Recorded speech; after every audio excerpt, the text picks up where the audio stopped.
Executive অর্ডারে অস্থায়ীভাবে আপনি ব্যান করতে পারেন না। আপনি যত কনস্পিরেসি বলেন, ফ্যাক্ট রিমেইন কয়েক কোটি লোক 4 তারিখে রাস্তায় ছিল, 5 তারিখে রাস্তায় ছিল। জামাতের আমির সাহেব খুব চমৎকার একটা কথা বলেছেন, আমরা সবাইকে ক্ষমা করে দিলাম এই ঘটনার পরে কিন্তু। এবং একবার যখন ডক্টর ইউনূস স্যারকে জিজ্ঞেস করা, উনি বলল যেহেতু বিএনপি চাচ্ছে না এই মুহূর্তে কোনো দলকে আমরা ব্যান করব না। এবং যখন ওই যুদ্ধাপরাধী ট্রাইব্যুনাল আইনটা অ্যামেন্ডমেন্ট হলো তখন কিন্তু অর্গানাইজেশন ব্যান হবে এই ধারাটা প্রথম দিকে আসেনি, এটা পরে আসছে, অনেক পরে। তো একটা কিন্তু ইনক্লুশনের মতবাদ ছিল প্রথম দিকে, হঠাৎ করে মবের কারণে এটা সরে গেছে, ছিটকে গেছে। কোনো একটা জায়গায় আমার মনে নেগোসিয়েশন ফেল হয়েছে, সেখানে আওয়ামী লীগেরও দোষ আছে।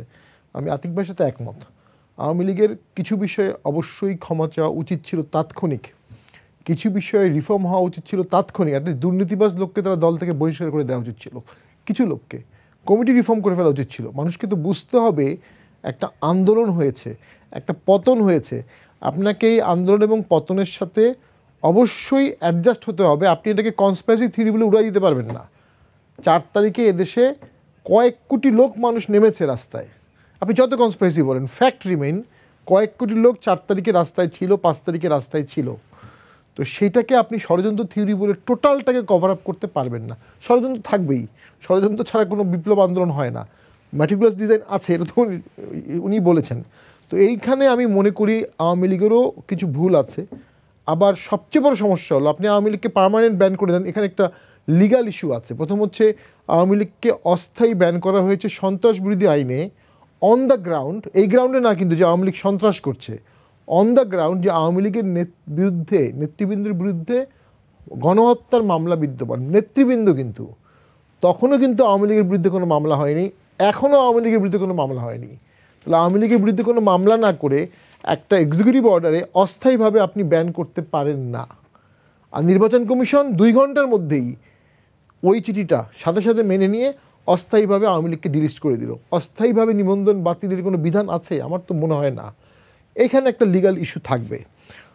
প্রবলেমটা হলো আপনি আওয়ামী লীগকে ব্যান করলেন, আওয়ামী লীগের সাপোর্টার বেস যেটা আছে, হার্ডকোর সাপোর্টার বেস, পার্সেন্টেজ আমি বলবো না, এখন ডিবেট হবে, তারা কি নিশ্চিহ্ন হয়ে যাবে? তাতে এদেশেই থাকবে, তারা মুখ বন্ধ করে থাকবে, তারা স্বপ্ন দেখবে কোনো এক সময় আবার আওয়ামী লীগ আসবে। নেতাজি সুভাষচন্দ্র বোস যখন নিরুদ্দেশ হলেন তারপরে 25 বছর পর্যন্ত মানুষ ভাবতো যে নেতাজি সুভাষচন্দ্র বিশাল এক আর্মি নিয়ে আসবে। তো ওই রকম কিন্তু অনেকে এখন যে আওয়ামী লীগ আতঙ্কেও ভুগছে, আওয়ামী লীগ আসবে।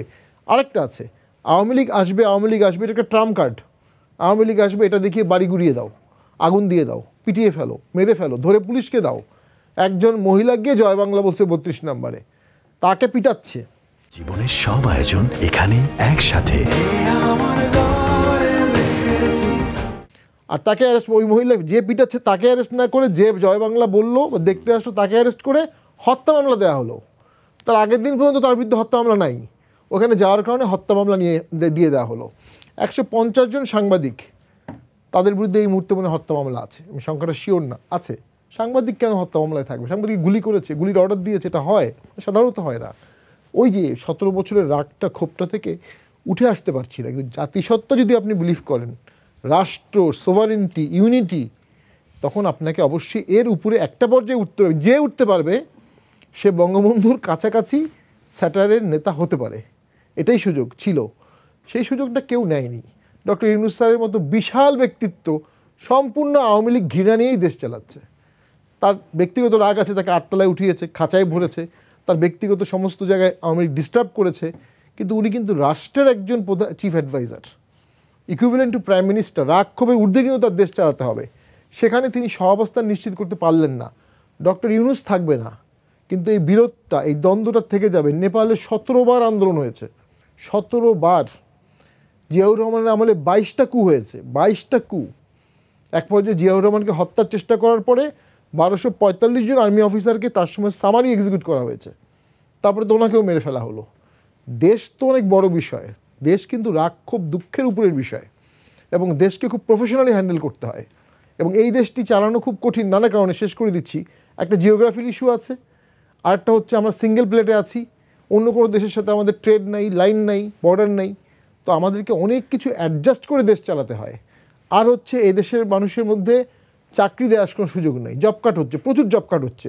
বেকার মানুষ মানেই কিন্তু তারা রাজনীতিতে ধাবিত হবে, আন্দোলন করবে। এবং শেখ হাসিনার বিরুদ্ধে আন্দোলনটা কিন্তু বেকারত্ব থেকেই, এটা কিন্তু বুঝতে হবে। একদম hungry man is angry man, চাকরি পাবো না, এত কিছু হচ্ছে, আওয়ামী লীগের লোকজন দামি গাড়িতে চড়ছে, দামি বাড়ি করছে, আমাদের চাকরি নেই, আমাদের টাকা লুট করে তোমরা এত কিছু করছো, সেই একই রকম আন্দোলন হবে। ওই লেভেলের সুশাসন দেয়া অলমোস্ট বাংলাদেশে ইম্পসিবল। নেপালেও তাই হয়েছে, আন্দোলনকারী লোকজনের ছেলেমেয়েরা গিয়ে ছবি দিচ্ছে, আমি বিদেশে যাচ্ছি, আমি দামি কাপড় পরছি, সাধারণ ছাত্রদের মধ্যে, ছেলেপেলেদের মধ্যে এখানে একটা ক্ষোভ হয়ে গেছে। তো ওই সম্ভাবনাগুলো বাংলাদেশে তো আছেই, স্ট্যাবিলিটি আনতে হবে, স্থিতিশীলতা।